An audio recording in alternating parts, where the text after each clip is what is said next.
Grandpa's glasses. I'm not sure who I'm writing to, but if you are reading this, please understand.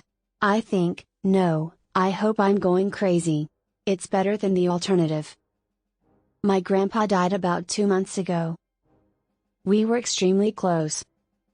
So when that happened, I shut down and isolated myself from the outside world.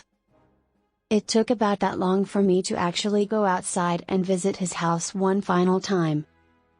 That's when I found his iconic thick red plastic framed glasses. After remembering that we shared a prescription, my hands adjusted them to my face and trashed my old ones. They fit perfectly while I packed up a few more things and left to walk home. It was about halfway when I ran into Cameron. The encounter was very unsettling. There was a Hispanic young man standing extremely close behind him for most of our conversation. I figured he had to have known the guy was there, so I didn't mention it. We mostly talked about his time in jail. He was released on good behavior. It was a short conversation. Then I passed an elderly homeless veteran that I often run into around the city. He was in his usual slumped position but surrounded by about 40 to 50 Vietnamese men varying in age. I took the glasses off my face to get a better look, but they disappeared like they were never there. When I put them on again, they reappeared. Their eyes were fixed to the junkie on the sidewalk. My stomach did a flip when the realization hit. Cameron was in jail for killing a young man while drunk driving. The glasses let me see who was killed along with the victims themselves. I had to be crazy, right?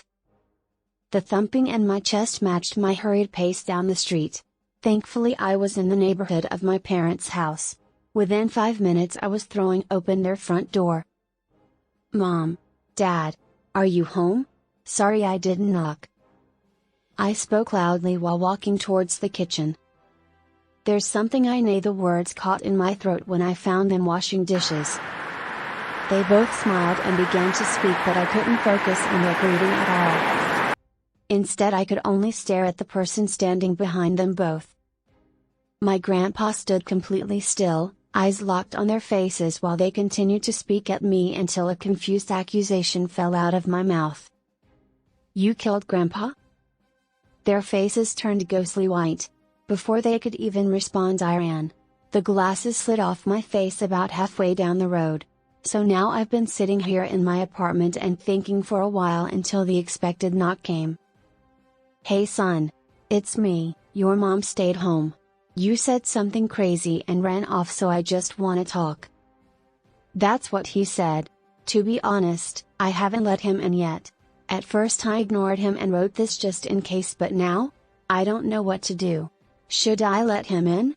Am I crazy? Please tell me I'm crazy.